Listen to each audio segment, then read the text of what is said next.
ఎంఎస్వీపీజీ film Chiranjeevi హీరోగా అనిల్ రావిపూడి దర్శకత్వంలో సంక్రాంతి పండుగ సందర్భంగా ప్రేక్షకుల ముందుకు వచ్చిన తాజా చిత్రం మన శంకర వరప్రసాద్ గారు ఎంఎస్వీపీజీ.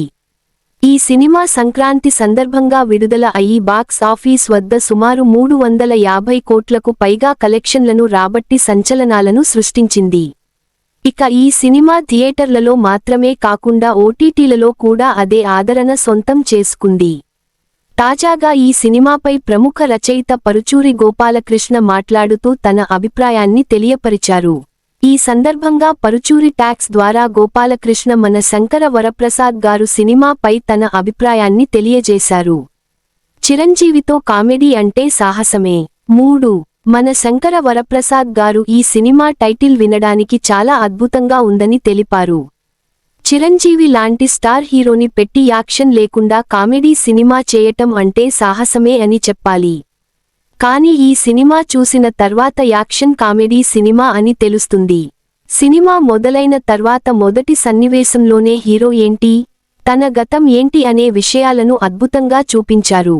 హీరో భార్యకు దూరంగా ఉండడం, అలాగే తన భార్యకు దూరంగా ఉన్నప్పటికీ వారికి కష్టం వస్తే హీరో ఎలా కాపాడారనే సన్నివేశాలు హైలైట్ గా నిలిచాయి. Action comedy thriller. ఇక ఈ సినిమాలో మరొక హీరోయిన్ కేథరిన్ పాత్ర కూడా అద్భుతంగా ఉందని, హీరో కామెడీ టీంలో ఈమెను ఎందుకు పెట్టారనే సందేహం మొదట్లో కలిగిన చివరిలో వెంకటేష్ ను పెళ్లి చేసుకోవడం ఊహించని ట్విస్ట్ అనే చెప్పాలి. ఈ సినిమాలో మధ్యలో థ్రిల్లింగ్ ఎలిమెంట్స్ కూడా ఉన్నాయి. కాబట్టి ఈ సినిమా యాక్షన్ కామెడీ థ్రిల్లర్ అని కూడా చెప్పవచ్చు. ఇలాంటి అద్భుతమైన సినిమాని చేసినందుకు డైరెక్టర్ అనిల్ రావిపూడిని అభినందించాల్సిందేనని, చిరంజీవి గారికి చిన్న సెల్యూట్ చేయాల్సిందే. ఇప్పటికీ అదే ఎనర్జీ, అవే స్టెప్పులు. చిరంజీవిలో ఇప్పటికీ అదే ఎనర్జీ, అవే స్టెప్పులు, అవే మూమెంట్స్. ఎక్కడ ఎలాంటి తేడా లేదు. చిరంజీవి అంటే మా చిరంజీవి అనిపించుకున్నారంటూ ఈ సినిమాపై పెద్ద ఎత్తున ప్రశంసలు కురిపిస్తూ పరుచూరి గోపాలకృష్ణ చేసిన ఈ కామెంట్స్ ప్రస్తుతం వైరల్ అవుతున్నాయి. ఇక చిరంజీవి సెకండ్ ఇన్నింగ్స్లో భాగంగా పలు సినిమాల ద్వారా ప్రేక్షకుల ముందుకు వచ్చినప్పటికీ ఈ స్థాయిలో ఏ సినిమా కూడా సక్సెస్ అందుకోలేకపోయింది.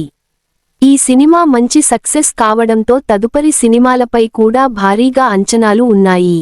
చిరంజీవి తన తదుపరి చిత్రాన్ని బాబీ డైరెక్షన్లో చేయబోతున్న సంగతి తెలిసిందే.